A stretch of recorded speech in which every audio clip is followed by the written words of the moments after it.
Aïdkoum Barouk. Nous avons le plaisir de recevoir ce matin des membres du collectif Nebni, M. Mabrouk Aïb et M. Abdelhamid Abdelkarim Boudra, du collectif Nebni. Et je leur laisse un moment pour nous présenter un petit peu l'initiative Nebni et pour faire un petit exposé. Après, on entend les questions.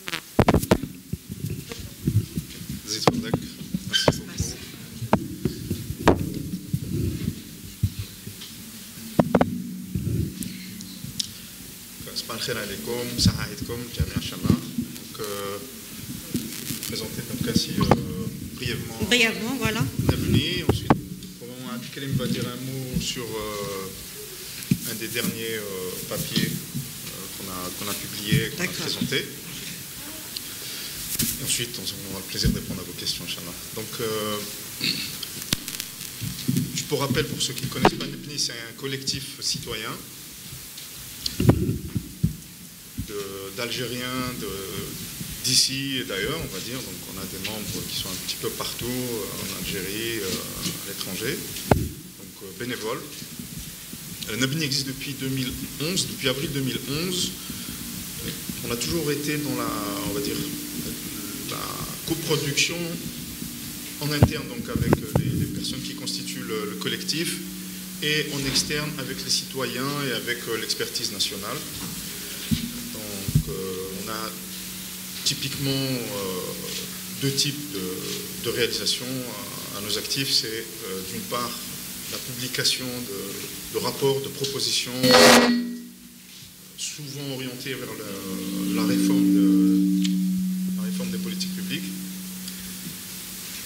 et l'organisation de rencontres citoyennes, de débats citoyens. Tout ce que nous avons publié, vous pouvez le trouver sur le site nebni.org. Alors, plus récemment, évidemment, depuis le 22 février, donc Nebni s'est totalement retrouvé dans le mouvement populaire et a essayé d'y contribuer à sa manière. Donc, à partir du 1er mars, donc, on avait annoncé qu'on allait publier un certain nombre de chantiers qu'on appelait les chantiers de la refondation, qui allait porter sur 5 thématiques, sans être exhaustif, mais 5 thématiques qu'on retrouve dans en fait, toutes les publications qu'on a fait dans le passé, mais on a été beaucoup plus orienté vers cette refondation qu'on appelle tous de nos voeux, que le Hirak ou la Tawra, donc le mouvement populaire attend. Donc, spécifiquement, nous avons et nous allons encore continuer à traiter des sujets suivants. Le premier, c'est les libertés individuelles et collectives.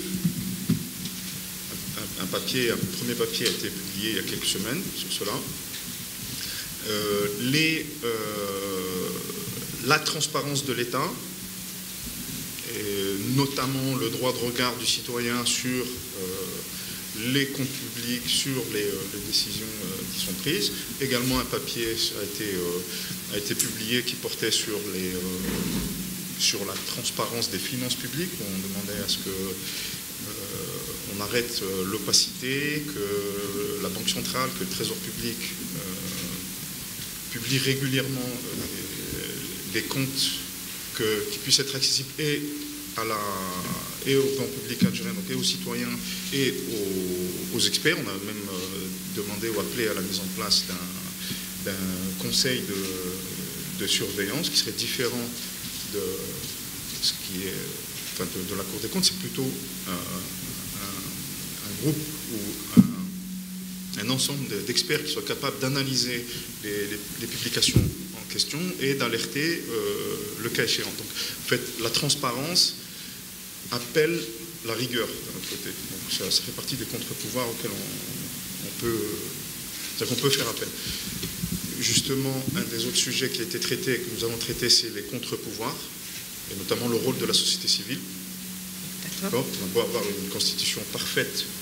S'il n'y a pas de contre-pouvoir en face, les dérives sont quasi inévitables. La justice indépendante, c'est un sujet important. C'est un sujet qu'on a traité déjà dès 2013 quand on a publié le manifeste pour l'état de droit, pour lequel on appelait donc un État qui serait détaché de la rente, qui serait redevable. Il faudrait que les décideurs publics soient redevables, que l'État soit aussi ouvert et inclusif, donc qu'il n'y ait pas de prise de décision sans consulter le citoyen, sans consulter l'expertise nationale. Et enfin, la transparence, dont j'en ai déjà parlé, et avoir un État qui soit stratège. Donc ces éléments que nous avons déjà débattus, déjà nous avons fait un certain nombre de propositions dans ce sens, on les remet donc, au débat aujourd'hui parce qu'elles font vraiment sens aujourd'hui. Très bien. Voilà, ensuite les deux derniers sujets que nous traitons, c'est le processus électoral et c'est les élections. Donc, on a fait une proposition, un papier a été publié, qu'on a appelé Nice le vote, c'est-à-dire faire appel aux citoyens pour jouer un rôle justement de contre-pouvoir dans le processus électoral. Donc bien sûr, il y a deux parties dans cette proposition. Une, c'est de remettre à plat le processus électoral et faire en sorte qu'il n'y ait plus toutes les sources de fraude potentielles. Et d'autre part, mettre en place une plateforme électronique qui serait utilisée par les citoyens en tant qu'observateurs citoyens pour s'assurer qu'il n'y ait pas de dérive également et qu'il n'y ait pas de fraude. Et enfin, le dernier sujet, c'est les conditions de réussite d'une transition démocratique. On a donc également publié un papier récemment, et là je vais donner la parole à Abdelkarim qui va donner plus de détails sur ce sujet, parce que je pense qu'il est important pour tout le monde. Très bien, merci M. Bouhaïb. Sabah al-Khair alaykoum. Donc rapidement, parce que peut-être le plus intéressant c'est d'écouter vos interventions et répondre à vos questions. On a publié récemment une contribution, c'est plus qu'un article, donc c'est une petite étude où on a essayé de regarder les expériences de transition dans le monde qui ont réussi. Plusieurs expériences, du Portugal à l'Espagne, Brésil, mais également Tunisie, Indonésie. Et l'idée, c'était d'abord d'analyser ces expériences et de voir quelles sont les leçons que l'on peut en tirer. Donc ça, c'est un premier travail qu'on a fait, qu'on a rendu public. Et cette analyse a permis d'identifier un certain nombre de leçons. C'est-à-dire parmi, il y en a 9, donc vous pouvez consulter la contribution sur le site nebni.org, donc vous pouvez la télécharger. Nous sommes en train de finaliser la traduction en arabe, donc vous aurez également la traduction en arabe. Et parmi les leçons qu'on a vues au niveau de ces expériences internationales, certaines sont pertinentes, très pertinentes par rapport à l'Algérie. En fait, toutes les leçons sont à regarder. Certaines semblent font écho à ce qui se passe en Algérie. Donc je vais vous en citer quelques-unes qui nous intéressent. La nécessité d'engager le dialogue avec le pouvoir en place. Donc ça, toutes ces expériences-là ont montré que, sauf dans les cas extrêmes qui ne sont pas ceux des pays qu'on a étudiés, où il y a eu un effondrement du pouvoir en place, parce qu'il y avait un changement violent, c'est-à-dire les transitions passent par un dialogue avec le pouvoir existant, qu'on soit d'accord ou pas d'accord. On a même des cas où il y avait des pouvoirs dictatoriaux, des pouvoirs autoritaristes qui ont été impliqués dans la transition. Donc Pinochet est resté longtemps, il a eu des fonctions symboliques bien après l'engagement de la période de transition. Il ne faut pas perdre de vue ce type d'exemple-là. Donc en gros, pour être clair, ça c'est quelque chose qu'il faut regarder. Si on veut aller vers une transition négociée entre les forces du changement et le pouvoir, à un moment donné, il faut se parler. En Algérie, nous pensons qu'on est mûr pour engager ce dialogue-là, bien sûr sous les conditions qui sont celles exprimées par le Hirak de manière assez clair. L'un des points qui est intéressant que Mebrouk a soulevé, c'est la dimension économique, c'est-à-dire réussir une transition, c'est gérer l'économie pendant la phase de transition. Ça aussi, c'est quelque chose qui est critique. Il ne faut pas considérer que parce que la solution est d'abord politique, que le reste n'a pas de sens. Non. La situation économique de l'Algérie, elle est très critique. Nous avons une détérioration des fondamentaux de notre économie, mais ça ne date pas du 22 février, ça date des dernières années du règne de Bouteflika. Et aujourd'hui, nous sommes obligés de passer à la caisse. Nous avons commencé à passer à la caisse et on va devoir encore gérer les conséquences de cette mauvaise gestion ou non-gestion de l'économie nationale. Et donc là, tout pouvoir qui émergerait dans cette phase de transition doit être vigilant sur la nécessité de regarder et de gérer de manière sérieuse, comme on l'a expliqué au sein de Nebnia. On a des tas de propositions dans ce domaine que vous pouvez regarder sur le site.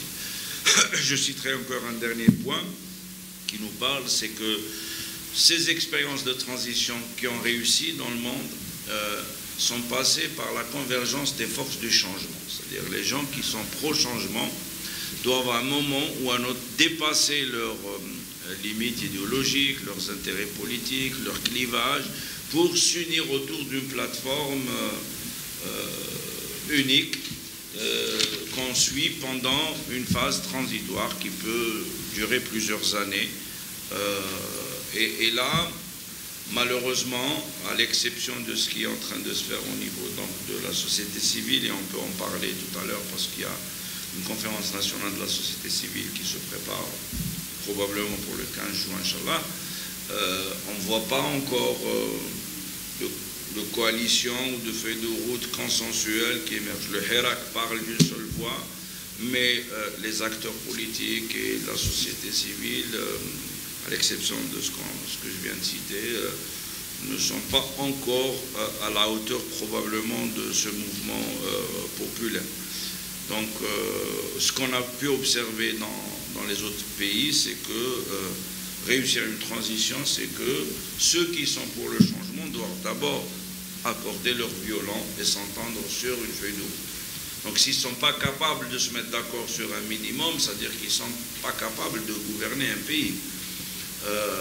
Si cette phase critique, ils n'arrivent pas à dépasser leurs intérêts, leurs limites, leur idéologie pour s'entendre sur un minimum. Et le minimum, il est quasiment clair, puisque le Hirak l'a exprimé.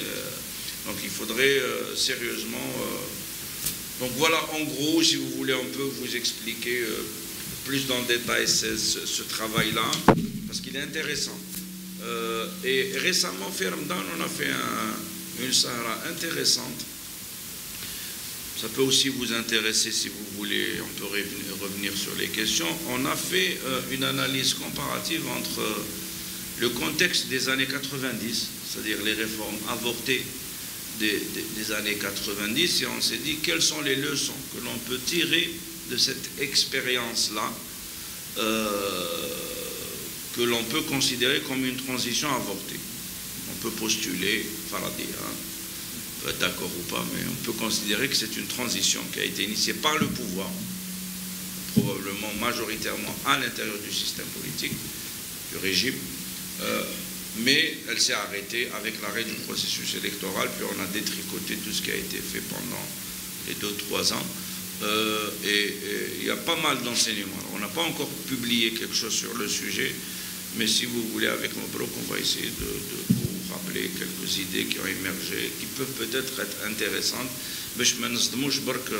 En gros, Nebni dit, avançons dans la transition en ayant en tête, 1, ce qui s'est fait dans d'autres pays pour qu'on ne refasse pas les mêmes erreurs, 2, ce que nous avons fait comme erreur dans ce pays pour qu'on ne reproduise pas les mêmes erreurs. Et si on a en tête ces repères-là, je pense qu'on pourra avancer plus sereinement, Inch'Allah, dans l'avenir, parce qu'on a une jeunesse qui a émergé, on a un sursaut populaire extraordinaire, qui est une grande force, qui nous permet de sérieusement envisager de passer ce cap sans dégâts.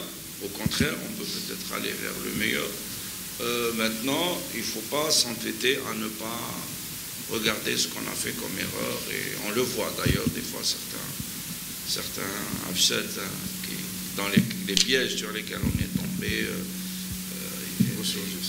ressurgissent. Voilà, donc c'est important de les garder en vue. Donc je m'arrête là. Merci, Monsieur Baudelaire. Justement, parlez-nous un petit peu de ces erreurs qu'on a commises en 90 et qu'on ne devrait pas refaire cette fois-ci.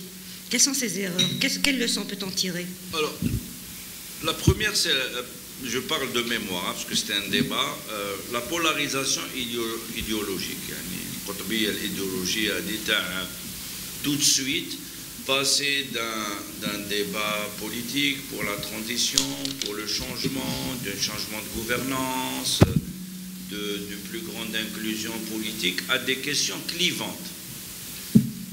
Voilà, c'est-à-dire on revient à des questions, la religion ou la langue ou l'identité, qui sont des vraies questions. فيها الشك يعني ومن حق أي جزائري يطرحهم يعني ولكن كي تطرحهم في ظرف يعني كما هذا tu vas polariser يعني تستقطب القطبين pour et contre. Par nature, il y a des gens qui sont pour ceci, pour contre cela.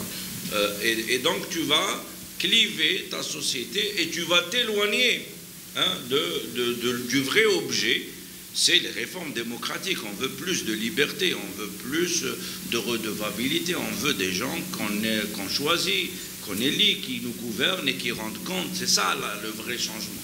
Même on pourra discuter de quel rôle on veut donner à la religion, quel statut pour les langues. Donc, la première leçon, les tahnaféha, c'était celle-là. C'est la polarisation idéologique qui a créé de grands courants qui se sont bagarrés et qui continuent d'ailleurs. Certains, on les voit, reprennent les mêmes mots d'ailleurs, les mêmes termes oui. Pour se parler, comme si on n'a pas vécu une décennie noire et 30 ans de trous noirs. Donc ça c'est une première leçon. Je ne sais pas, Mbrouk, si tu veux citer d'autres.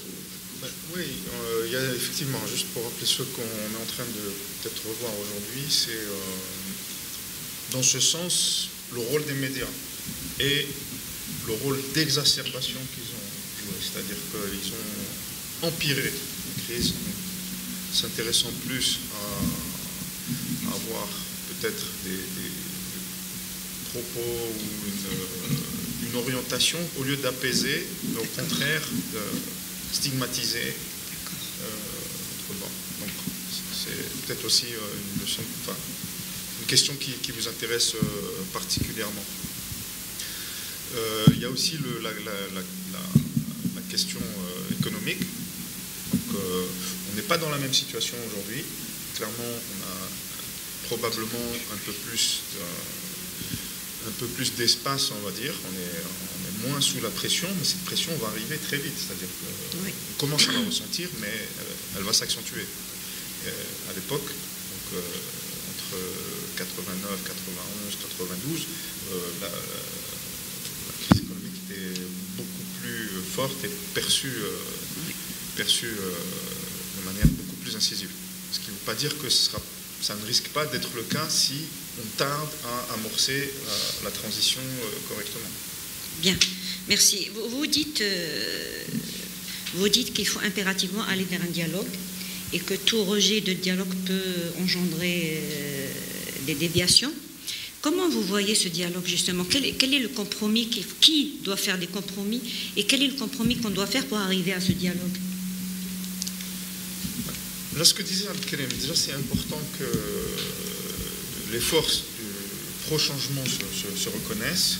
Déjà qu'au sein de la société civile, on arrive à se mettre d'accord sur une plateforme commune qui soit acceptable par tous et qui est clairement, enfin, c'est-à-dire les attentes, les revendications populaires sont claires. C'est au final donc mettre fin au système corrompu, mettre en place un état de droit. Donc, ça, c'est des choses sur lesquelles je pense que tout le monde peut s'entendre. Oui. Il faudrait que les acteurs de la société civile, ainsi que les partis politiques, arrivent à se mettre d'accord sur un contenu consensuel qui dépasse tous les clivages idéologiques. À partir de là, c'est-à-dire que le pouvoir politique doit aussi être à l'écoute concrètement. C'est-à-dire que dans les discours, on entend bien un appel au dialogue, mais concrètement, qu'en est-il? Oui. Très bien. Vous avez déploré aussi la non-représentativité de la classe politique par rapport à la société. Qu'est-ce qu'il faut faire justement pour que cette classe politique arrive à la hauteur des revendications de la société, ce qui n'est pas le cas aujourd'hui?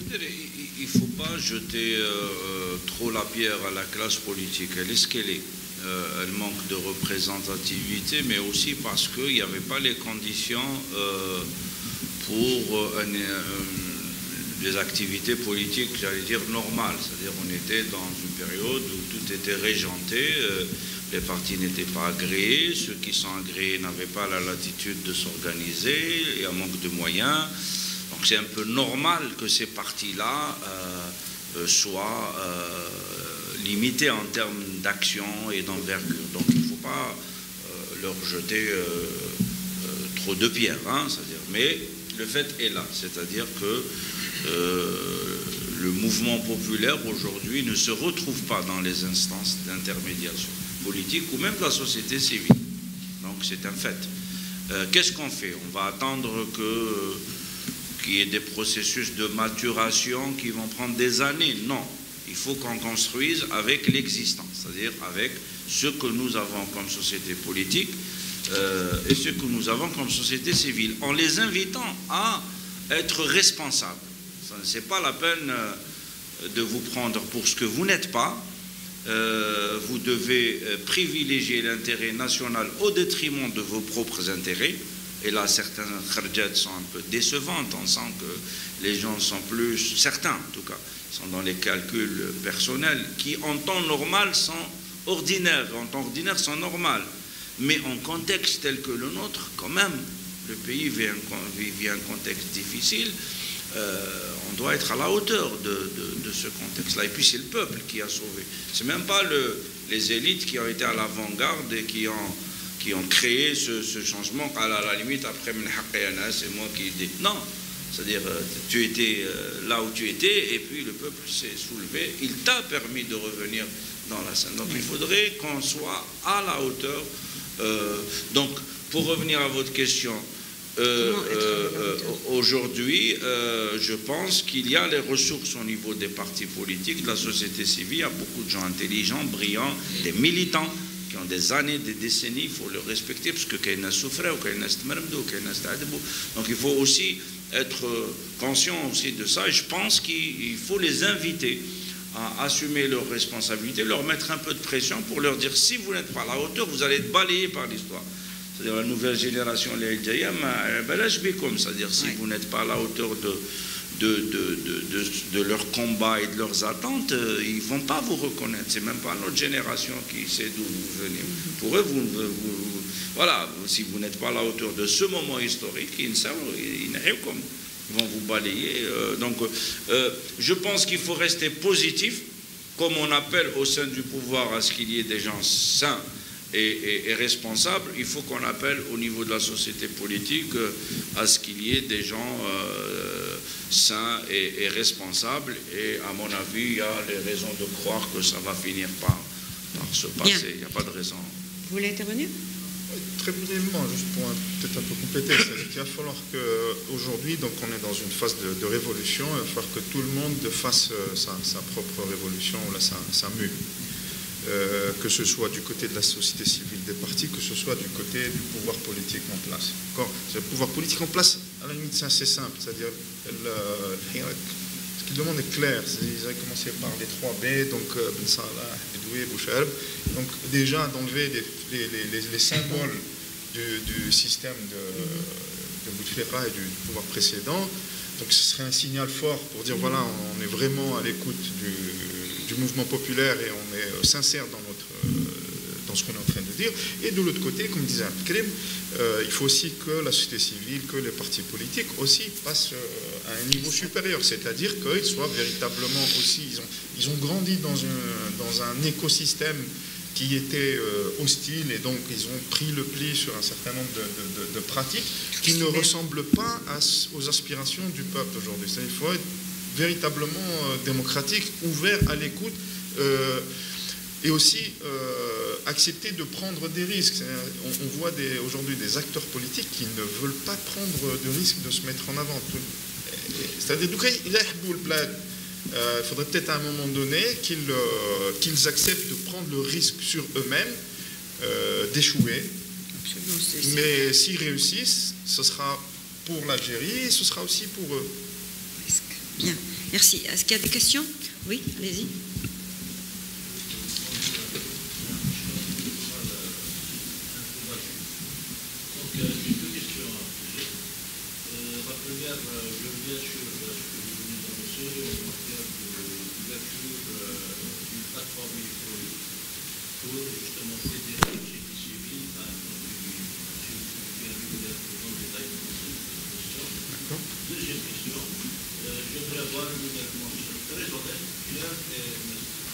Inch'Allah, on a toujours été honnête, peut-être pas toujours clair. Ça.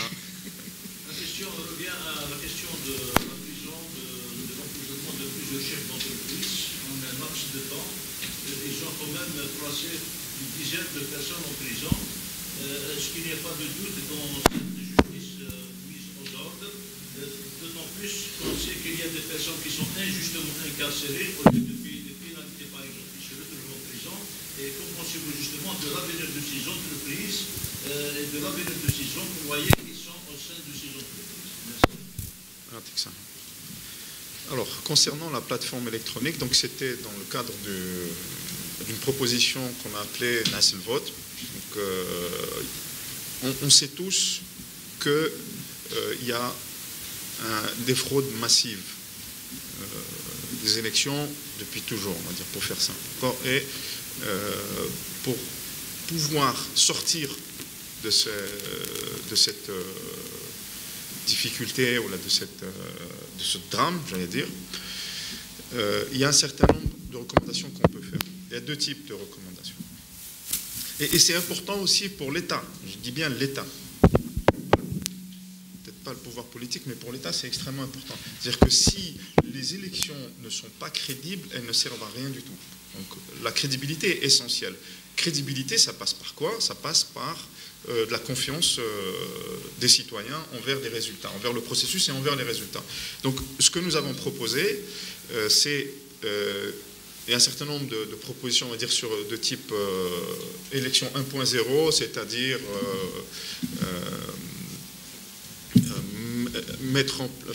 c'est des propositions qui sont assez classiques qu'on a reprises, hein, mais typiquement les votes constitués, la commission, etc. Après, ce qui est un peu plus innovant, c'est le développement d'une plateforme électronique avec une application qui sera téléchargeable. Donc on a fait appel à contribution aux citoyens et aux experts algériens, donc aux développeurs informatiques, aux sociétés de développement informatique. On a commencé à travailler sur le sujet avec eux d'ailleurs. La plateforme fonctionne de deux types, c'est-à-dire que tout le monde peut s'inscrire, télécharger l'application et le jour du vote pourra d'une part faire remonter s'il s'aperçoit qu'il y a des sujets de fraude ou alors remonter tout type d'informations durant les élections. Donc c'est des plateformes qui ont existé dans d'autres pays. Là, on veut notamment en Tunisie, il y a une initiative qui a été faite dans ce sens et qui a bien marché. Donc une plateforme qui soit algéro-algérienne, développée par des Algériens et qui soit basée sur un data center en Algérie. Voilà. Et donc on a commencé à travailler avec des citoyens, d'ailleurs. On a fait des réunions avec eux. Il y en a qui étaient au Batna, l'autre à la Silicon Valley, en France, ou sinon la plupart étaient à Alger. On publiera bientôt, dès qu'on aura suffisamment avancé, on publiera bientôt des premiers résultats. Voilà. Sachant qu'aujourd'hui, bon, on a un petit peu, honnêtement, un peu temporisé parce qu'on était en pleine... tout le monde disait, bon, on m'a caché le vote 4 juillet, donc c'était un petit peu difficile de se concentrer sur ce sujet alors qu'on était en train de demander à repousser les élections. Ceci étant, on devra à un moment donné revenir aux élections et s'assurer qu'on ait des élections crédibles est essentiel pour la suite, enfin l'avenir du pays. Concernant les emprisonnements, donc on se pose tous la question, on n'a pas plus d'informations que vous, peut-être vous avez plus d'informations que nous. Nabni, il a dit, c'est pas le moment de la chasse aux sorcières. Sachant que la justice n'est pas encore indépendante, qu'elle est loin d'avoir fait donc, sa transition elle-même. Donc on peut s'interroger. Après, on n'a pas plus d'éléments pour donner un avis factuel. Nabni aime donner un avis basé sur des faits et sur des informations qui soient vérifiables. Il y a une telle opacité qu'on ne peut pas donner plus de... Enfin, on ne peut pas donner notre opinion sur cette question-là. Après, ce qui est inquiétant, parfaitement d'accord avec vous, c'est l'avenir des entreprises en question. Il faut préserver ces entreprises et distinguer les chefs d'entreprise, quoi qu'on ait à leur reprocher, des actifs économiques qui appartiennent à l'Algérie au final. Alors, je ne sais pas si tu veux ajouter quelque chose. Non, ça va.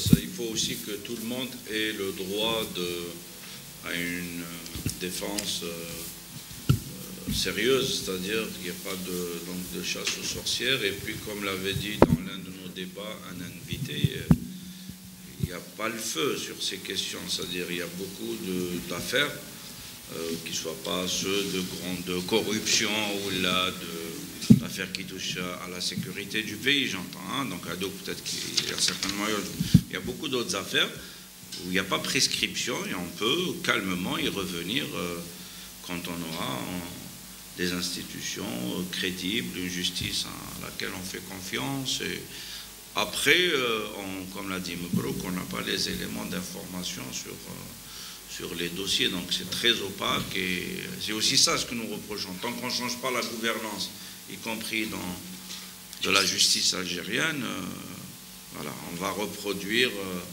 les mêmes erreurs et après on peut être pour ou contre selon qu'on aime ou qu'on n'aime pas telle ou telle personne. Mais ça nous éloigne des idéaux que nous défendons tous, c'est-à-dire la liberté pour les gens donc de faire ce qu'ils ont envie de faire et de se défendre en cas de problème avec la justice. Donc c'est des questions de principe en fait. Bien, merci. Est-ce qu'il y a d'autres questions? Non. Vous vous êtes réunis hier et aujourd'hui et demain peut-être pour la préparation de la rencontre du 15 juin, la société civile. Qu'est-ce qu'il en est exactement? Parlez-nous un petit peu de ces rencontres et de cette conférence. En fait, il y a 3 initiatives qui travaillent depuis quelques semaines à l'idée de rédiger une feuille de route de sortie de crise et organiser une conférence nationale de la société civile, à ne pas confondre avec la conférence nationale politique, d'accord? Voilà, دوما الهدف صياغة خارطة الطريق وتنظيم هذه الندوة الوطنية للمجتمع المدني. Les 3 initiatives, شكون هذوما؟ كاين le collectif des associations de la société civile auquel Nebni que nous avons rejoint. Il est animé notamment par la Ligue des droits de l'homme et par Arage, mais il y a une trentaine d'associations et de réseaux. Ça, c'est la première initiative. La deuxième, c'est l'intersyndicale qui regroupe plusieurs syndicats indépendants qui, eux, travaillent depuis longtemps, ils se connaissent, etc.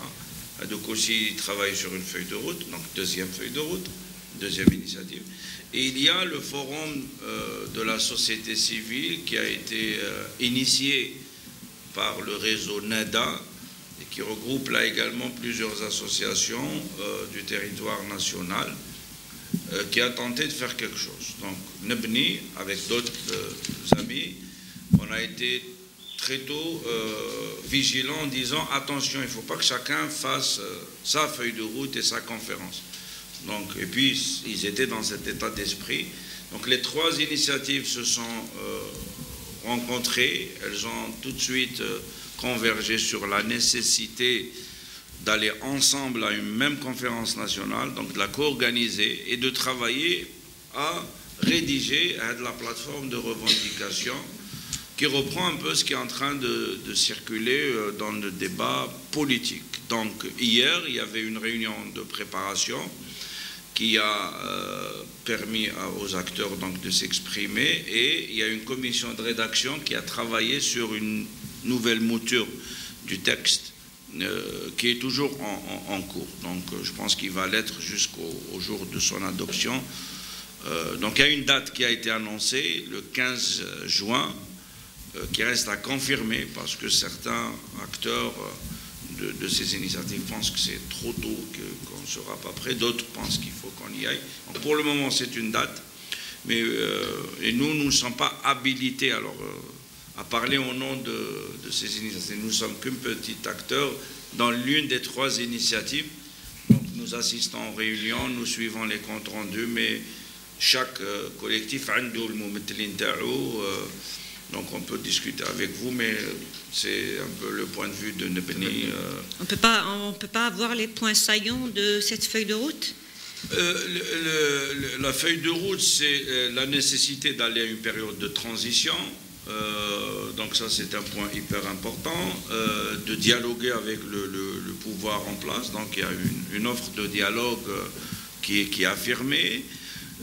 L'idée donc de confier la présidence du pays soit à un présidium ou à une personnalité qui fasse consensus, qui soit crédible, un gouvernement de technocrates qui gère la période donc de transition, un retour aux élections. Alors il y a eu un grand débat, quelles élections présidentielles, législatives, constituantes. Donc à ce stade-là, Bain Qawsayn, hier en tout cas c'était ça la formulation, c'est le retour à un processus électif, c'est-à-dire العودة إلى مسار انتخابي دون تحديد في هذه الوهلة يعني ماهية هذه الانتخابات, pour laisser à chaque acteur le choix de défendre l'idée qu'il veut et d'avancer dans le débat. Voilà une Et quel est votre avis, Thomas, le collectif Nebni? Est-ce qu'il faut aller vers des élections présidentielles? Est-ce qu'il faut commencer par revoir la loi électorale? Est-ce qu'il faut revoir la Constitution? Quel est votre avis, Thomas Nebni? Ce qui est certain, c'est qu'on ne peut pas aller vers des élections sans avoir, on va dire, nettoyer, entre guillemets, le processus qui va nous mener jusqu'aux élections. Donc, nécessairement, revoir le processus électoral d'un point de vue légal, d'un point de vue organisationnel, et aussi des personnes. Hadi d'une part. Ensuite, concernant le type de mandat, c'est-à-dire est-ce qu'il faut aller vers une élection présidentielle ou vers une assemblée constituante. Alors, il n'y a pas d'avis, on va dire, officiel de Nebni, mais on va dire que la plupart des membres ont tendance à penser que c'est un mandat, c'est une élection présidentielle qui permettrait d'assurer la meilleure transition possible. Bien. Est-ce qu'il y a des questions? Mes confrères journalistes, oui.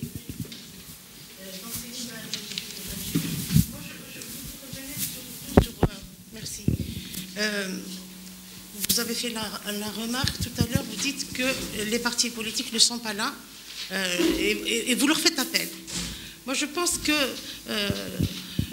les partis politiques déjà sont rejetés par le Hirak. Donc, logiquement, on ne peut pas les écouter. Enfin, ils sont d'abord rejetés par le Hirak. Ils sont incapables de se regrouper autour d'un intérêt commun qui est celui de sortir d'une crise, de la crise dans laquelle on est. Moi, je pense surtout ce qu'il faudrait encourager, c'est que depuis le 22 février, surtout depuis, comme vous, il y a des cercles qui sont en train de se constituer, des cercles dans le cadre d'associations, enfin, ce n'est pas des associations, mais dans le cadre de la société civile, qui sont en train de se constituer, qui sont en train de naître. Qu'est-ce que vous pensez de ces initiatives regroupées d'intellectuels, d'intellectuels qui jusque-là se sont tus, mais qui sont en train d'émerger un peu? Parce que là, les partis politiques, la majorité applaudissent et saluent le premier dialogue, le premier discours qui sort. Ils ont pris le train en marche par rapport au Hirak, ils ont pris le train en marche. Et voilà, c'est ce que je voulais faire ressortir. Merci. Je ne pense pas que l'on puisse, je pense pas qu'on puisse mettre tous les partis dans le même sac. Déjà, il y a clairement les partis qui soutenaient le pouvoir politique. Donc, Hadoum, effectivement, ils sont rejetés en bloc. Après, dans l'opposition, Kain ou Kain, il y a des partis qui sont peut-être très minoritaires, ils n'ont pas eu les moyens parce qu'ils étaient véritablement dans l'opposition. Et donc, est-ce que le Hirak les rejette en bloc? Peut-être pas, peut-être qu'ils les ignorent plutôt ou qu'ils s'en méfient parce qu'ils les connaissent mal. Mais dire qu'ils les rejettent, c'est peut-être dangereux. Ensuite, comme disait Abdelkrim tout à l'heure dans son introduction, dire qu'on peut faire l'impasse sur les partis politiques, c'est risqué parce qu'on a... C'est-à-dire qu'il faudrait qu'on utilise tout ce qu'on a, même si ce n'est pas grand-chose. Je pense qu'il faut renforcer le tissu de la société civile. Voilà. Ce n'est pas exclu. Ce n'est pas exclu. C'est là où j'en ai en venir. C'est que ne soyons pas... C'est-à-dire que c'est aussi une des leçons qu'il faut retenir. C'est-à-dire ne soyons pas exclusifs. Voilà, Hadaya, il n'est pas avec nous. Non, essayons au contraire d'avoir une coalition qui soit la plus large possible, en excluant personne, si ce n'est évidemment les symboles du système corrompu qui ont été là depuis toujours. Mais sinon, pour tout le reste, laissons la porte ouverte, même à ceux qui ne nous ressemblent pas, et arrêtons d'être méfiants. C'est-à-dire qu'il faut dire aussi que le système, entre guillemets, notamment les services de police politique ont tout fait pour créer la méfiance entre les Algériens, c'est-à-dire que je connais Tourma, qui est derrière vous. À un moment donné, il va falloir qu'on dépasse cette l'attitude, parce qu'elle est très très nuisible pour nous, pour les Algériens, pour l'Algérie. Voilà. Il faudrait peut-être aussi réinstaller la confiance pour dépasser ce point. C'est ça. Parce que la confiance actuellement n'existe pas entre le pouvoir et la société. Ça commence au niveau des individus, c'est aussi un travail, je reviens à ce que je disais tout à l'heure, les médias ont un rôle essentiel, c'est-à-dire que si... Vous en voulez aux médias, monsieur? Non, j'en veux pas aux médias. Ils ont un rôle important, ils ont un rôle extrêmement important. Il y a deux types, il y a les médias qui sont... les médias, on va dire, classiques, traditionnels, et il y a aussi les réseaux sociaux. Les réseaux sociaux reprennent énormément ce qui vient aussi des médias traditionnels. Donc leur responsabilité, elle est énorme. Je n'en veux pas, au contraire, mais c'est-à-dire il faut juste qu'on prenne conscience que ce qu'on peut dire peut créer soit des dégâts énormes, soit au contraire faciliter vers la sortie de crise. Oui, voilà. d'accord. Quand vous dites arrêtons d'être méfiants, il faudrait pas avoir la mémoire courte. C'est ça. Parce que dans ces partis, je partage les partis de l'Alliance. Ces partis, qu'est-ce qui s'est passé depuis 20 années? À la veille des élections, ils affichent des tendances pro-gouvernement. Juste après, ils se disent opposants. Donc le Hirak est tout à fait... Il rejette en bloc ces tergiversations qui est vraiment... Ils sont malhonnêtes, je dirais ça, malhonnêtes. Animac, mais j'ai bien dit qu'on n'est pas en train de parler de tous les partis. Il y a des partis qui étaient soit clairement pro-pouvoir, soit pseudo-opposition, mais il y a aussi des partis, c'est-à-dire qu'on ne peut pas dire que tous les partis ont mangé au râtelier. Il y en a qui étaient contre, qui se sont exprimés, qui étaient dans la rue, qui ont été étouffés, voilà. Voilà, qui ont été aussi étouffés, qui n'ont jamais pu avoir la parole, accès aux médias lourds. Donc, ils étaient proposants, on ne peut pas le dire.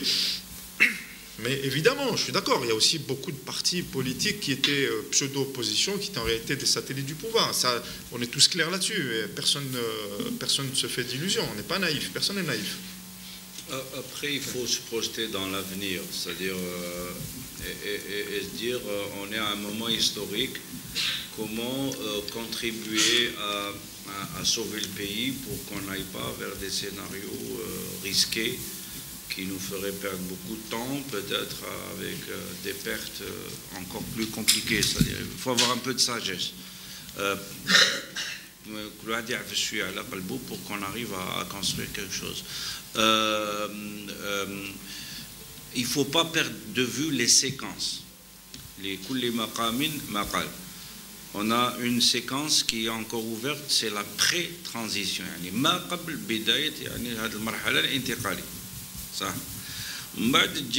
Une période que nous espérons courte, c'est entre les deux. C'est une période, par exemple, si on met en place un présidium ou là on désigne un président, on n'a pas encore repris les élections, mais on installe les conditions. Des autorités qui auront je sais quel pouvoir. C'est une deuxième séquence.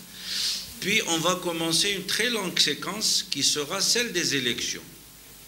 FEA présidentielle, FEA législative, FEA communale. Et probablement, ce qu'on a observé dans le monde, c'est qu'il faut plusieurs rounds d'élections pour arriver à maturité. En gros, dans les premières élections législatives, on va faire des bêtises, il va y avoir encore des petites... Mais si on travaille bien, on est sérieux, au bout peut-être de la deuxième législative ou de la troisième, là, réellement, on va stabiliser les institutions politiques d'Alger. Donc, il y a des débats qu'on peut avoir la phase 3, mais qu'il n'est pas utile d'avoir la phase 1 ou la phase 2. Si ces partis-là sont vomis par les citoyens, ils auront le droit de les sanctionner quand il y aura des élections. Tu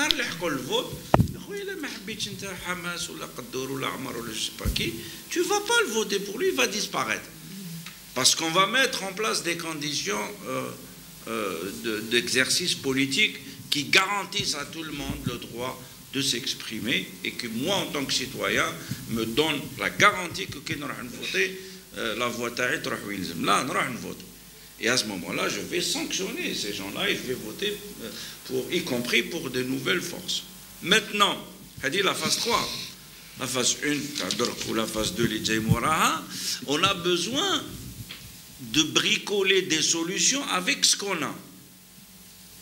Et donc là, peut-être, nous pensons qu'il est mieux pour le pays d'essayer de travailler avec les forces qui existent, qu'on connaît, qui sont identifiées, en les appelant à assumer leurs responsabilités, en leur faisant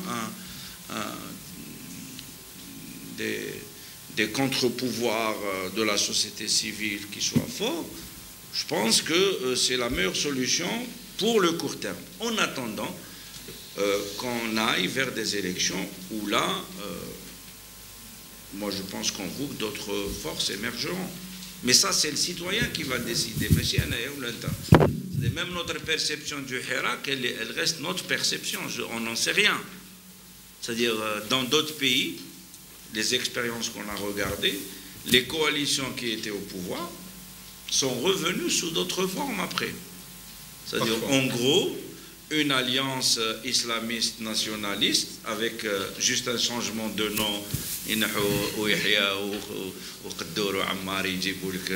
de jeunes chabins, peut-être qu'ils ont des chances de gagner des élections légales et voilà, c'est pas le scénario que nous souhaitons, mais et puis c'est des vraies questions qu'on va se poser le moment venu. Et puis, il faut appeler les citoyens à assumer leurs responsabilités. Si vous n'aimez pas ce parti-là ou cette tendance-là, eh bien, votez pour d'autres. Et le jeu politique va finir par nettoyer les acteurs. Juste pour compléter ma réponse,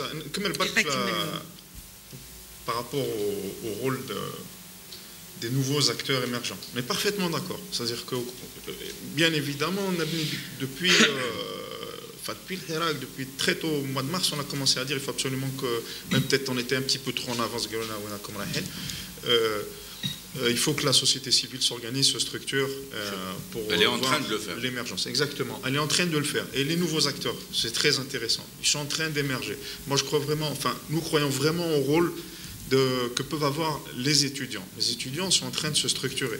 Il y a par exemple le pôle des grandes écoles de la région donc du centre qui s'est élargi aux universités, notamment la fac de droit, etc. Il y a le pôle de l'Ouest qui est en train aussi, avec les universités de l'Ouest du pays, qui se rapproche du pôle de la région centre. Donc ils sont en train de se structurer, ils sont en train de faire un exercice démocratique très intéressant, c'est-à-dire très régulièrement ils font des AG hebdomadairement, ils débattent, ils se chahutent et ils arrivent à maintenir le mouvement estudiantin en force chaque semaine. Donc je pense que les étudiants vont jouer un rôle fondamental. On est certain qu'ils vont jouer un rôle très important. Le fait qu'il y avait pendant toutes ces années la défiance, qu'il y ait des syndicats qui étaient donc affiliés à des partis qui étaient même massivement rejetés, n'a pas aidé. Toujours eu cette question de la défiance, mais avec ces nouvelles structures qui sont en train de se mettre en place, qui sont en train d'apprendre l'exercice démocratique, il en sortira du bon. Maintenant, la question, comme disait Abdelkarim, c'est par rapport au timing. Est-ce qu'on doit attendre une structuration totale et complète et avoir des machines parfaitement rodées, de nouveaux acteurs pour amorcer la transition, ou alors est-ce qu'on utilise tout ce qu'on a, tous les moyens qu'on a aujourd'hui pour avancer? Je pense qu'en étant pragmatique et sage, il faut faire appel à toutes les forces qui veulent le changement démocratique, et sans exclusif. Voilà. Bien, merci. Les journalistes, madame. Oui, allez-y. Bonjour, Sahaïdkom, c'est Nadia Benaki du journal Expression. Je voudrais savoir justement votre avis par rapport à l'institution militaire qui refuse la période de transition et appelle directement à l'ouverture d'un dialogue tout en imposant son agenda des élections présidentielles. Merci. Il n'y a plus d'élections présidentielles. Oui. Hein? Ils n'en parlent plus. Darbouna. Si, on en a parlé, Ben Salah. On en a parlé. En fait... oui, les militaires aussi. La transition est obligatoire. C'est-à-dire, on y est déjà, non? On y est. Absolument. On y est presque.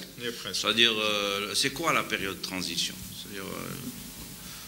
l'édito d'El-Djei, c'est surprenant, c'est-à-dire on n'arrive pas à comprendre qu'est-ce qu'ils mettent. Pourquoi le terme transition, c'est-à-dire hygiène, c'est la période où on va revenir à un fonctionnement normal des institutions. Là où la transition. مرحلة الانتقالية نجوزوا بهذه المرحلة اللي رانا كاع داكور عليها جيش وشعب ونخب اللي كانت كارثة. Il y a eu une privatisation. Les termes qu'utilisent les chefs d'état-major pour décrire la situation sont graves, sont dramatiques. Le OSAB ou la privatisation de l'État, c'est-à-dire c'est énorme. C'est plus que ce que dit le citoyen lambda. Donc on est d'accord sur le constat qu'il y a un pourrissement des institutions de l'État. Ou qui va l'éditorialiste ou tous les bleds normal, ça n'a pas de sens. Il faut travailler pour qu'on revienne à ce que ces mêmes institutions décrites par le chef d'état-major de l'éditorialiste d'El-Djeish, qui sont décrites avec un état de pourrissement, on les nettoie. On rentre dans un processus. Pour que tu aies une assemblée élue, un Sénat élu, un président élu et des institutions, il y en a beaucoup qui fonctionnent normalement. Donc c'est ça la période de transition.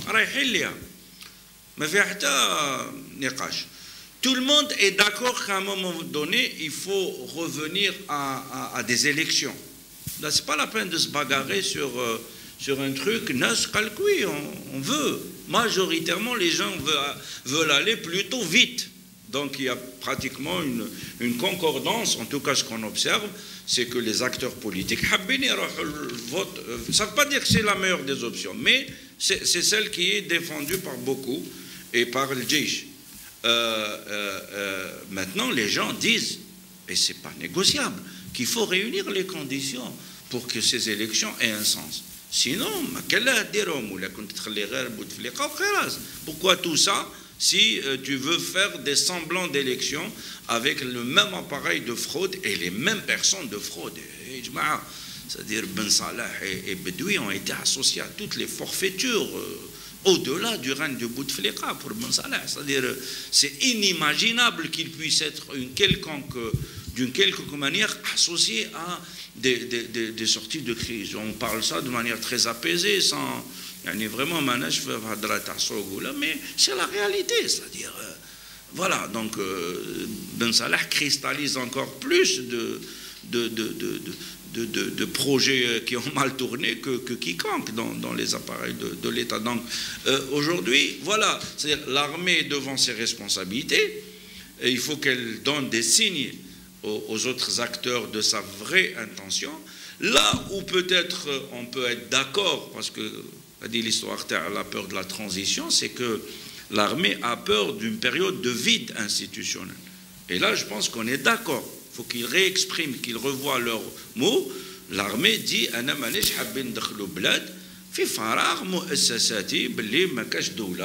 c'est-à-dire il y a un affaissement de l'État parce qu'on est sorti de la Constitution et qu'on n'a rien. Là, on est d'accord. Et justement, on veut qu'on n'en arrive pas là. Maintenant, le Hirak est en train de proposer des solutions pour ne pas en arriver là. L'armée fait un pas en avant, un demi-pas en arrière. Ils hésitent, ils ont beaucoup bougé. Inch'Allah qu'ils vont finir par comprendre que c'est le peuple qui est leur force, c'est une armée nationale populaire. Donc sa vraie source, c'est pas qu'elle soit une caste ou qu'elle soit une puissance, ou que c'est qu'elle est, elle est d'essence populaire. Et c'est ça sa force. Et je pense que l'armée nationale va rester ce qu'elle est. C'est-à-dire, bon, voilà, maintenant, le temps que ces solutions mûrissent, je pense que nous sommes en train d'avancer. Les dernières sorties du chef d'état-major sont des appels au dialogue, à la négociation. Il faut pas. C'est en termes militaires, en termes un peu bruts, mais c'est des appels au dialogue qui ne s'en cachent pas. Bien.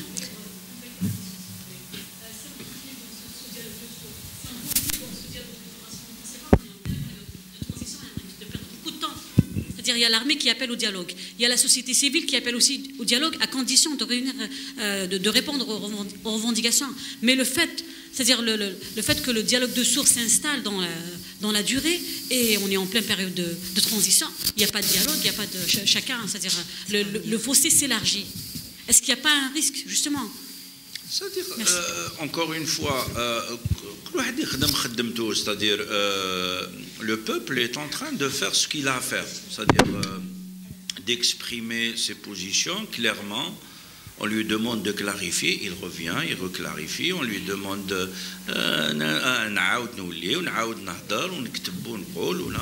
donc, et c'est tout ce qu'il peut faire.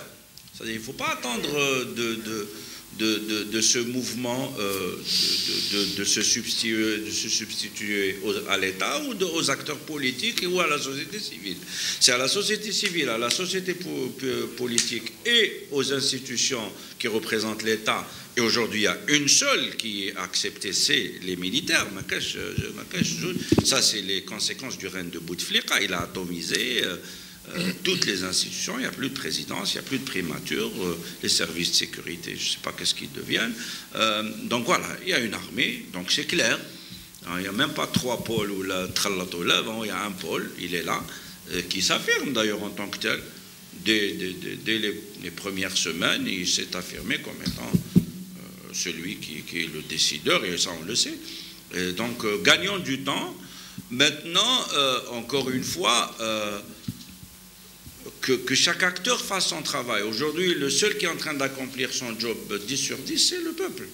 C'est-à-dire les institutions, y compris ceux qui sont tachés comment dirais-je, d'irrégularité, d'illégitimité, ne jouent même pas le semblant de rôle qu'ils peuvent jouer.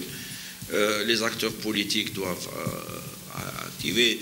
Après, il faut peut-être le temps qu'il faut pour jusqu'au 4 ou 9 juillet, on est encore dans une forme de légalité constitutionnelle. Peut-être qu'il y a une inquiétude à se faire pour après le 9 janvier, parce que manifestement, il est hors de question. Oui, mais d'après le Conseil constitutionnel, M. Ben Salah va rester au-delà du 9 juillet.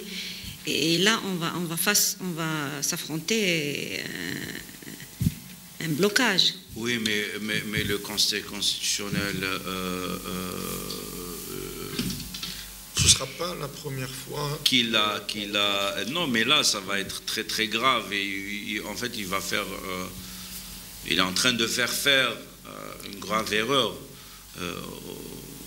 aux institutions de l'État et à leur tête un peu l'armée. C'est-à-dire, c'est un avis qui n'a aucun fondement. C'est-à-dire, tous les spécialistes sont unanimes qu'il n'y a aucun fondement qui permet de prolonger le mandat de Ben Salah Mafiach, donc, et puis pour faire quoi? C'est-à-dire, les gens parlent du temps, le temps, que notre président palestinien de l'État. Clairement, je resterai jusqu'à la réélection du président. Mais c'est même pas lui qui l'a dit. Si, il l'a dit. Non, c'est même pas lui qui il l'a prononcé. C'est-à-dire, on lui a demandé de rester. C'est-à-dire, on voit déjà lui qu'il est en train de subir un peu ce mandat, plus que nous sommes en train de le subir, nous. Et puis, pourquoi faire? Il faut que les gens aient le... C'est-à-dire, c'est ça on a besoin du temps quand on est dans un processus, et je vois qu'il me faut 2 semaines ou 6 mois pour faire ceci ou faire cela. Donc, temporiser, c'est-à-dire la capacité à produire quelque chose peut bien fonctionner dans ces délais-là, et si on lui rajoute, parce que le 9, on est en dehors de la Constitution, point. C'est-à-dire vis-à-vis de tous les acteurs nationaux et internationaux, on a franchi un pas qu'aujourd'hui, on n'a pas franchi, que l'armée n'a pas franchi. Aujourd'hui, l'armée, elle est dans la légalité constitutionnelle. Le 9 au soir, ou le 10 à la première heure, on est en dehors de ça. Après, ça devient un forcing. Et chaque acteur va interpréter ce forcing-là comme bon leur semble. Est-ce que c'est intelligent d'aller vers cette posture-là? C'est une vraie question. Oui, allez-y, monsieur. Le micro, s'il vous plaît. Le micro.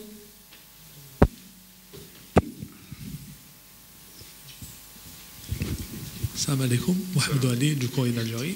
Courrier d'Algérie. Courrier d'Algérie. Messieurs, donc vendredi prochain, nous serons le 14 juin, Inch'Allah. Et forcément, ça serait le 17e vendredi de mobilisation pacifique, et cette date coïncidera avec le 14 juin 2001, qui est significatif pour le Berber Printemps. Comment voyez-vous ce vendredi? Est-ce que il y aura d'autres choses avec tout ce qui se passe depuis un moment? Vous comprenez un petit peu ou... Oui, très bien. Voilà. Merci. Personnellement, oui. Certainement que ça va raviver surtout des souvenirs pénibles. Est-ce que ça va être cristallisé? Bon, ça, on saura vendredi. Est-ce qu'il y aura une réaction particulière des services de sécurité? On ne saurait pas le dire. Vendredi dernier, c'est plutôt très bien passé. Il n'y a pas eu aucun événement, aucun incident, en tout cas au Shemana. Donc on espère que vendredi prochain, ça va se dérouler de la même manière, en espérant que peut-être qu'à cette occasion, il y aura une mobilisation encore plus forte et des revendications encore peut-être plus précises. C'est-à-dire que nous n'oublie pas le passé et ce qu'on subit ce qu'ont subi les Algériens. On est tous solidaires de ça. Il y aura encore une victoire du peuple dans la réappropriation de son identité. Ça, je mettrai ma main au feu, on peut se revoir samedi prochain. C'est-à-dire, le peuple s'est réapproprié son identité, c'est-à-dire, dès le 22, les drapeaux tamazighs qui étaient plutôt bannis et puis qu'on voyait... ça s'est fait naturellement et de plus en plus, on a vu que les Algériens étaient à l'aise, ils sont conscients aujourd'hui que leur identité est plurielle, que c'est tout à fait normal qu'ils aient devant eux un Algérien qui est mozabite ou qui est d'essence berbériste ou berbérophone ou qui exprime en tout cas son souhait de vivre son identité pleinement. Au contraire, les Algériens ont fait leur ou sienne, je ne sais pas comment on dit, ces identités. Donc je pense que vendredi prochain, il y aura une couche où on aura des tas d'Algériens, probablement des wilayas non berbérophones et pas Alger uniquement, qui vont s'approprier ce combat-là, qui n'était pas le leur, parce qu'on était polarisés, on était cristallisés, on était manipulés par l'appareil de police politique et de propagande des médias qu'a cité allègrement Mobrouk. Et là, je pense qu'il y aura une belle victoire. Donc il n'y aura pas de cristallisation, affrontement. Les gens, ils ont tenté, hein, c'est-à-dire, et le MAC et ceci, je sais pas. Non, les gens ne veulent pas rentrer. C'est les images venues de Bdjaya et de Bira et de Tizi cette semaine. Ils ont mis Nachid Louatan et Dzma'a, ils vont encore aller plus loin. C'est-à-dire, manipuler les Algériens sur ces questions-là, c'est perdu. C'est-à-dire, ils ont essayé le 1er, le 8, etc. Ça ne marchera pas. Mais ça continue. Bien sûr, ils vont continuer probablement à essayer de... Mais ça ne marchera pas, c'est une peine perdue. Au contraire, mais c'est mon hypothèse, hein, c'est pas que les gens vont encore s'approprier davantage les attributs de leur identité. Ça va renforcer, on va être fiers et on va se rappeler qu'il y a Massinissa Garbah qui a été assassiné, qui a eu 111 et qui est un ministre d'Intérieur qui est venu nous dire, je ne sais pas quel argutie,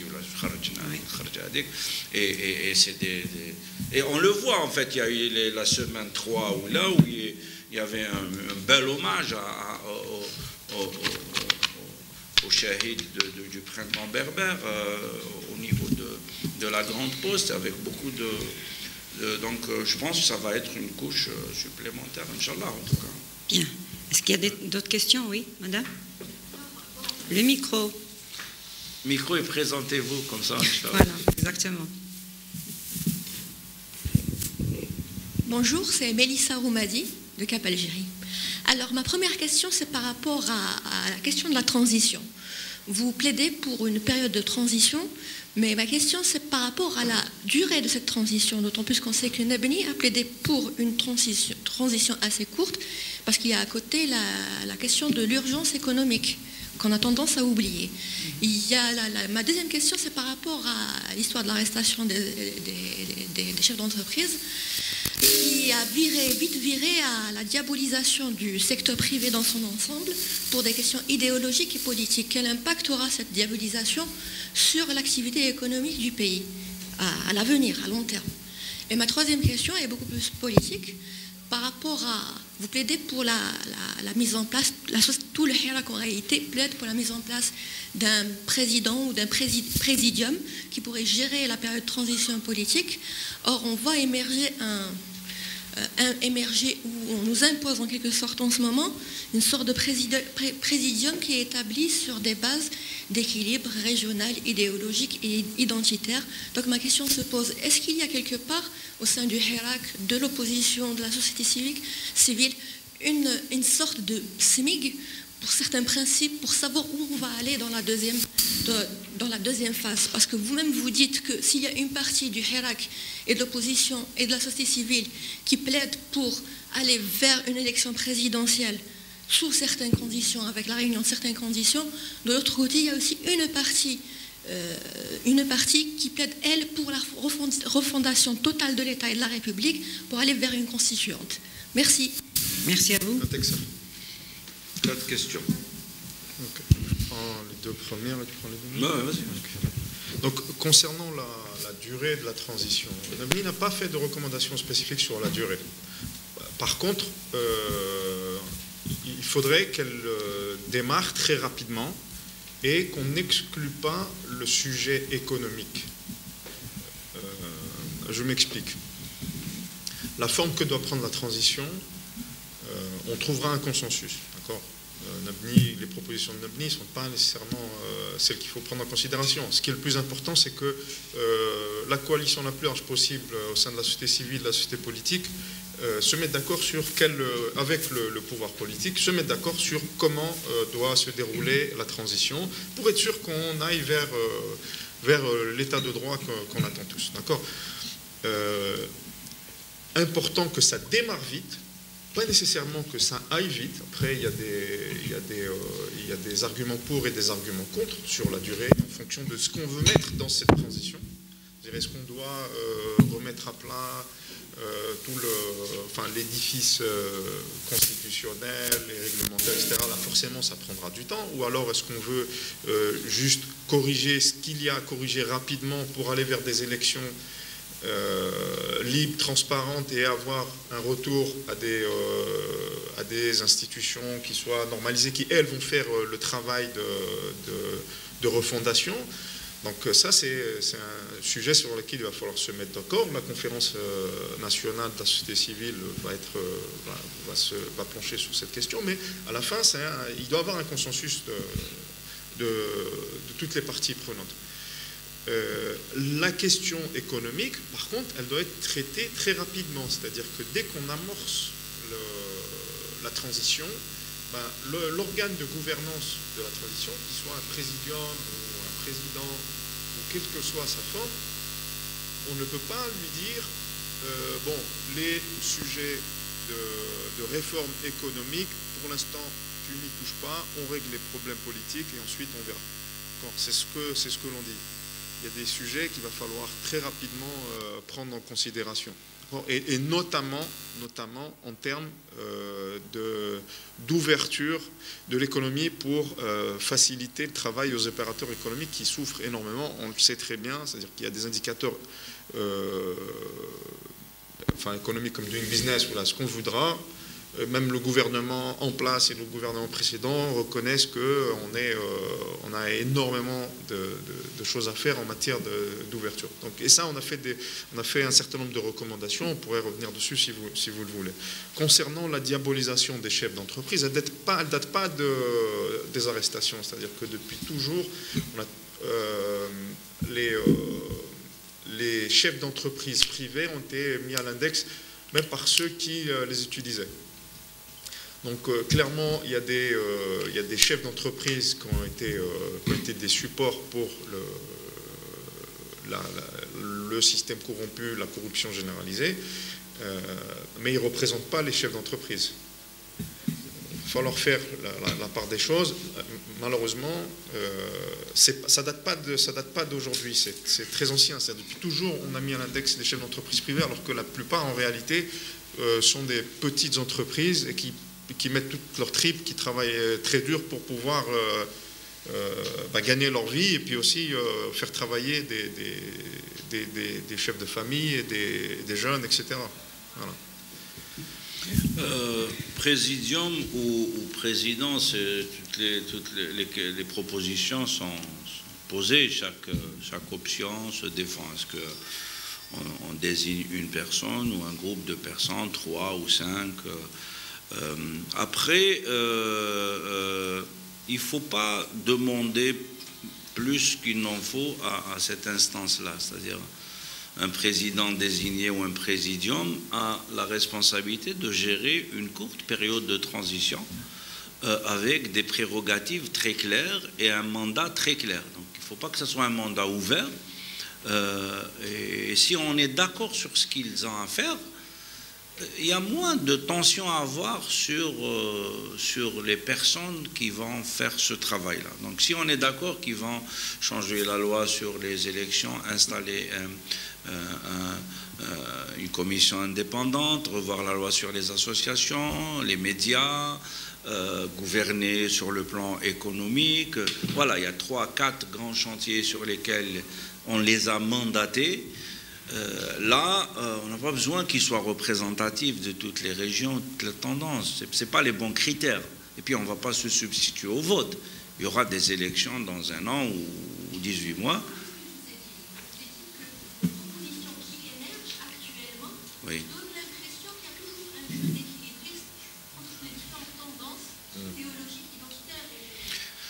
Oui, dans les débats, et c'est tout à fait normal.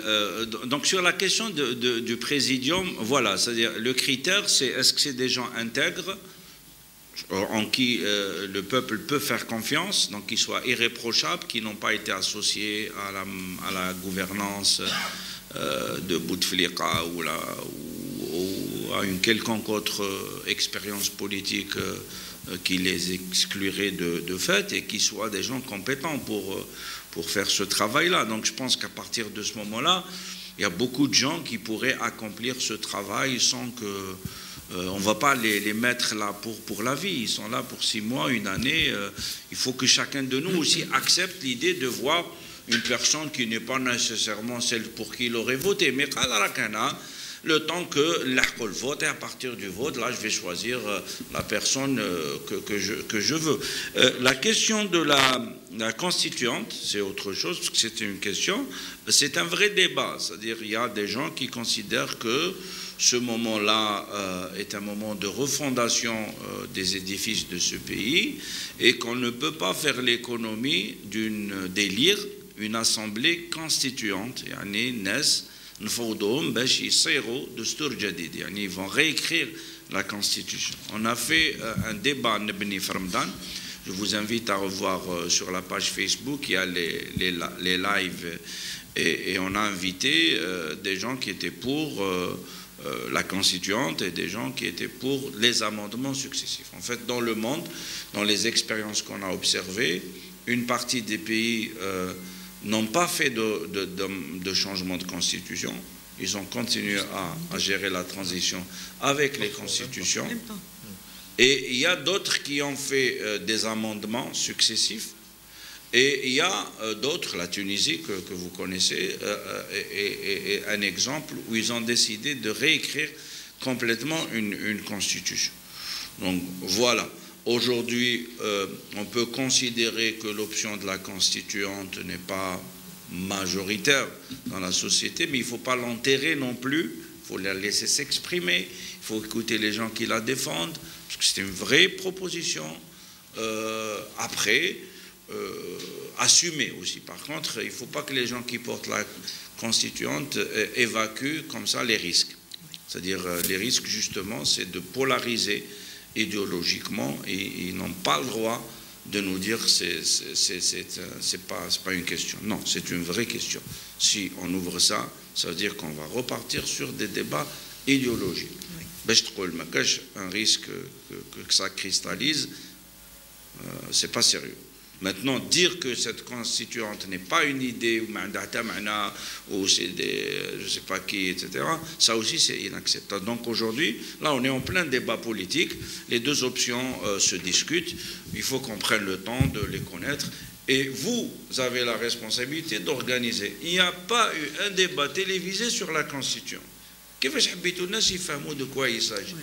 Aucun débat télévisé, à ma connaissance en tout cas. Si vous en avez vu, dites-nous, c'est-à-dire il faut qu'il y ait des débats sérieux sur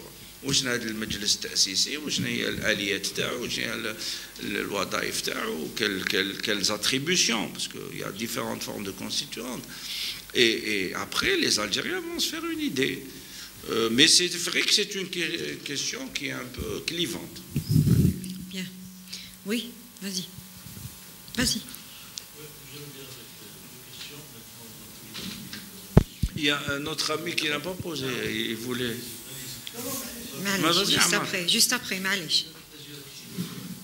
Une question. Pas trop, pas 3, 4.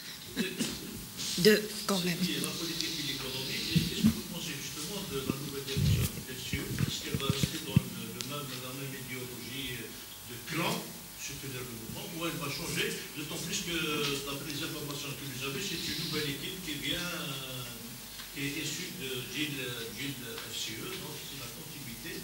Quelle est votre attitude par rapport à ce sujet? Et n'oublions pas aussi le décès du militant qui a soulevé toute la communauté mozambique. Maintenant, ce n'est plus les Mozambiques d'hier, mais aujourd'hui, c'est tout le monde qui se revendique Mozambique par solidarité à la cause de cette catégorie. Mais c'est quoi la question par rapport à Kamel Fakhar? Justement, la justice a appelé pour poursuivre le procureur. Une enquête, à ouvrir une enquête. Ah. C'est bien. Pas à poursuivre, à ouvrir une enquête. Ah, s'il y a une enquête, c'est la moindre des choses, parce que, a priori, selon l'avocat, la mort est suspecte, qui n'a pas été soignée de la manière... il faut que le concert de l'ordre aussi des médecins s'en saisisse, parce que ce qu'a dit Maître Debbouze les interpellait aussi. Après, au contraire, c'est-à-dire, encore une fois, c'est valable pour... notre dimension ibadite, c'est-à-dire les Algériens sont en train de s'apaiser sur le plan identitaire, ils sont en train de se réapproprier. C'est-à-dire les gens qui portaient les chachia, majoritairement, n'étaient pas mozabites, mais ils ont voulu dire « nous sommes mozabites » et aujourd'hui, nous sommes conscients que c'est une dimension. Nous sommes fiers aussi parce que c'est une très belle expérience, c'est une communauté qui est organisée. On a beaucoup de choses à apprendre du fonctionnement du modèle ibadite économique et autres, social, solidarité. Donc au contraire, c'est de très bons acquis du Hirak, c'est-à-dire tout ce qui concerne ces questions-là, on est en train de les gagner plutôt que de... Donc maintenant, sur la première question, on n'a pas d'avis à avoir sur une organisation, on n'est pas concerné par aucun avis sur... Allez-y, oui. Moi, je voulais vous interpeller sur... Présentez-vous, s'il vous plaît. Présentez-vous, oui. Je suis ancien des d'horizon, je suis au soir d'Algérie. D'accord, d'accord. Ça, c'est mon maison, mon ancienne maison. Eh bien, bienvenue sans chez vous. nostalgie aucune. Bienvenue voilà. chez vous. Chez vous. Oui. Moi, ce qui m'inquiète un peu, c'est que dans tous ces débats, il y a une dimension importante qui me renvoie à la guerre de libération nationale, où le FLN menait une double action militaire à l'intérieur du pays, et politique et diplomatique. Ce qui veut dire qu'il s'appuyait pour la revendication d'indépendance sur les multiples soutiens extérieurs. Bon, les pays pour la décolonisation, les amis proches des contenus émancipateurs de la guerre de libération, enfin, il y a un tas de considérations comme ça. Ce qui veut dire qu'aujourd'hui, les pouvoirs, ou le pouvoir, pour revenir seulement au contexte d'aujourd'hui, pensez-vous que les décideurs, en l'occurrence l'institution militaire aujourd'hui, représentée par l'état-major, n'est pas impactée aussi par les pressions extérieures, par une certaine, comment dirais-je, une influence, pour ne pas aussi être au diapason total avec les revendications du Hirak, qui pourrait faire tache d'huile dans la région. Ça réussit ici, pourquoi pas? Et on voit l'exemple du Soudan qui sont en train de casser. Est-ce que, comme certains essaient de tirer la sonnette d'alarme, avec un mot plutôt comme la contre-révolution en marche ici, ce qui aura cette tendance à casser le mouvement qui commence à s'inscrire dans la durée. Ensuite, quel est votre avis sur, j'allais dire, la durée de vie de ce mouvement, le Hirak? Jusqu'où peut-il aller dans ses revendications, dans sa manifestation? Ensuite, par rapport, parce que l'interlocuteur en face qu'il y a, c'est l'armée, c'est l'institution militaire. Et l'interactivité qu'il y a à chaque fois, il y a le chef d'état-major qui s'exprime, soit par lui-même, soit par le biais du mensuel Al-Jaysh, jusqu'où peut-on aller dans cet échange? Et est-ce qu'à un moment donné, il ne va pas y avoir... ils ne vont pas dire, bon, allez, basta, ça suffit, maintenant, on va faire les choses comme ça. Et dans l'actualité du jour, le chef d'état-major, ou par rapport au chef de l'État, le pauvre, il dit que coûte que coûte, il faut aller aux élections présidentielles. Et ce n'est qu'après les élections présidentielles qu'on va nous occuper des réformes institutionnelles, etc. etc. Nous. Le président élu. Oui. C'est le président élu. Ils disent nous. Non, pas nous. C'est-à-dire Ils disent pas non. l'effet d'aliénation par rapport à l'actualité. Sur un autre plan, juste une question comme ça sur l'économie. Alors vous dites diabolisation de l'économie, etc. Ça c'est un débat, ça, une appréciation un peu dépassée, parce que dans ce, entre guillemets, coup d'État mené contre ces corrompus ou ces capitaines d'industrie qui n'ont que 2 ans, est-ce qu'il n'y a pas cette tendance à vouloir se réapproprier intérêt économique, toute la puissance économique qui va de pair avec le politique? Donc on élimine une équipe, ou alors on va la ramener à faire allégeance, et puis constituer vraiment une force cohérente politique-économique. Enfin, il y a tas de questions. Il y a des questions, il y a des analyses, il y a des lectures. C'est mélangé, on est là pour ça, c'est un forum. Merci. Merci à vous. Concernant la première question sur la dimension politique et diplomatique et l'environnement international, dans l'analyse qu'on a faite sur la transition démocratique, on avait souligné que effectivement la communauté internationale a toujours eu un rôle dans les transitions démocratiques qu'on a étudiées, et un rôle favorable. Dans notre cas, nous avions dit qu'on n'était pas nécessairement dans un contexte qui était favorable. C'est-à-dire qu'on a plutôt tendance à percevoir des puissances étrangères comme des sources d'interférence, et en gros, ils n'ont peut-être pas intérêt à ce que la transition démocratique se passe correctement, parce qu'on va revenir à un état de droit et on va revenir à une défense totale des intérêts de l'Algérie et des Algériens, sachant qu'il y a des zones d'influence, il y a des pays que ça n'arrange pas, clairement. Et donc, qui ont plutôt tendance soit à être neutres en frontal, mais peut-être très probablement à agir dans les coulisses en essayant de faire jouer leur relais, soit expriment qu'ils sont inquiets par rapport à ce qui est en train de se passer chez nous. Donc malheureusement, malheureusement pour nous, peut-être, on n'a pas grand-chose à attendre des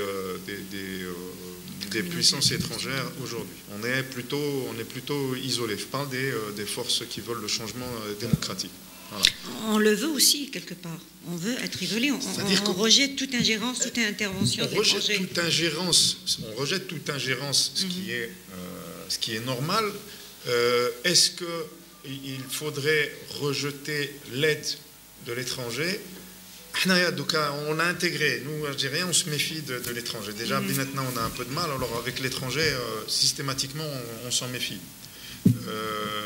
Est-ce que c'est bien ou pas? Je ne sais pas. Peut-être que si on arrivait à avoir des soutiens plus, on va dire, pas de pays, mais plutôt d'organisations, de communautés qui soient transnationales, peut-être donc qui sont beaucoup plus neutres politiquement, qui n'ont pas profité du système corrompu pour justement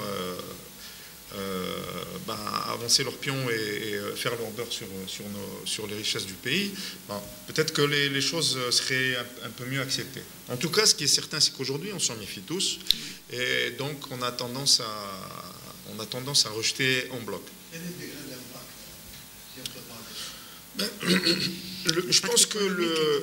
Je pense que le pouvoir politique, il doit s'appuyer sur le peuple algérien et trouver les solutions avec le peuple algérien, sans compter Pardon?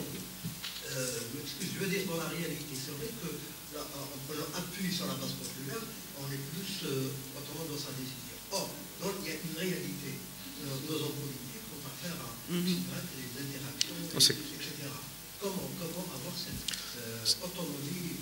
C'est bien ce que je veux dire. C'est bien ce que je veux dire. C'est bien ce que je veux dire. C'est-à-dire que des pressions extérieures, elles existent, c'est certain.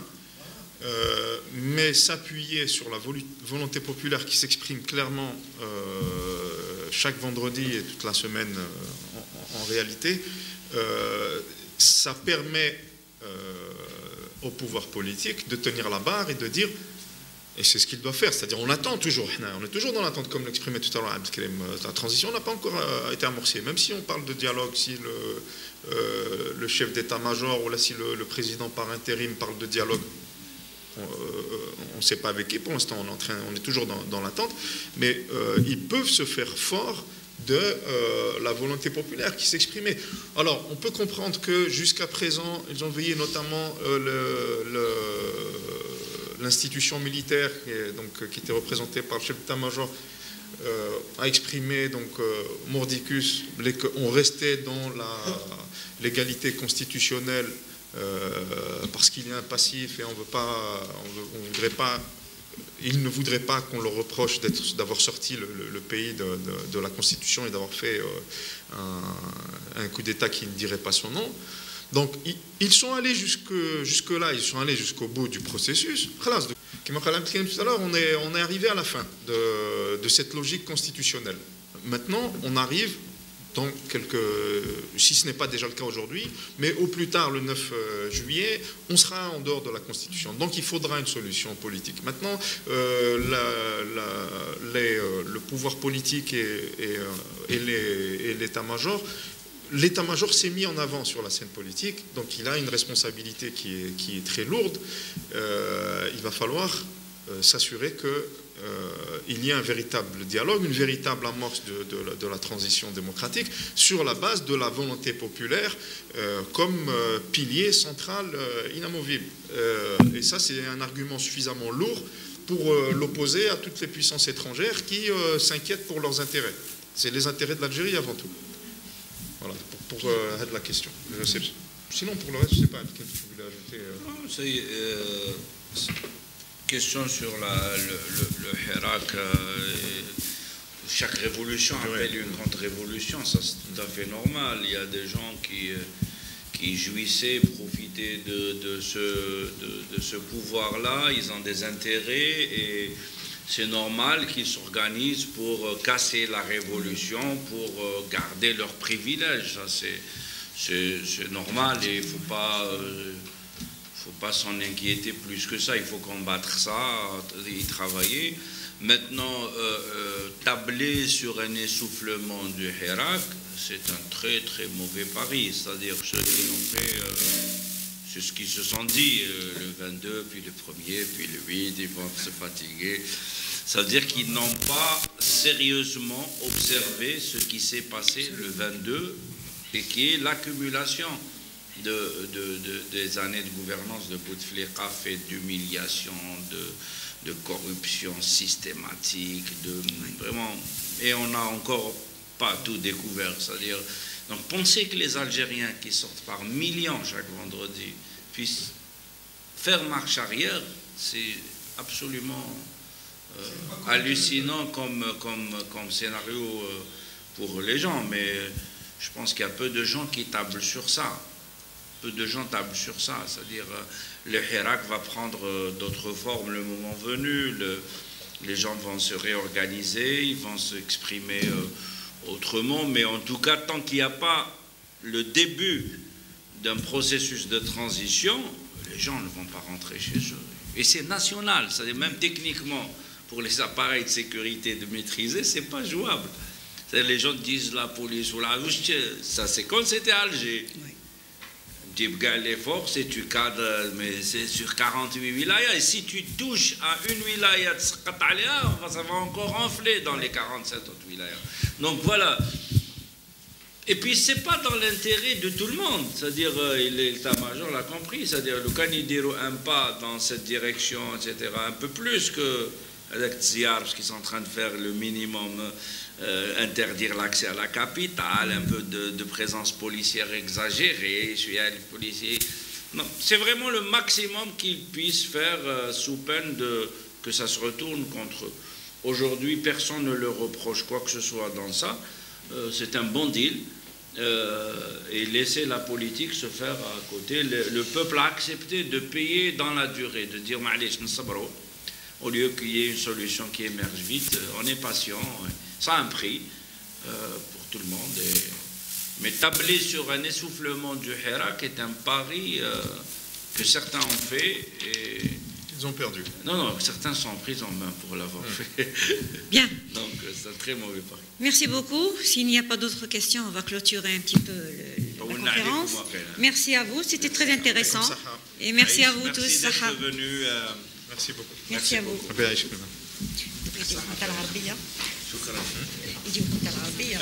vous.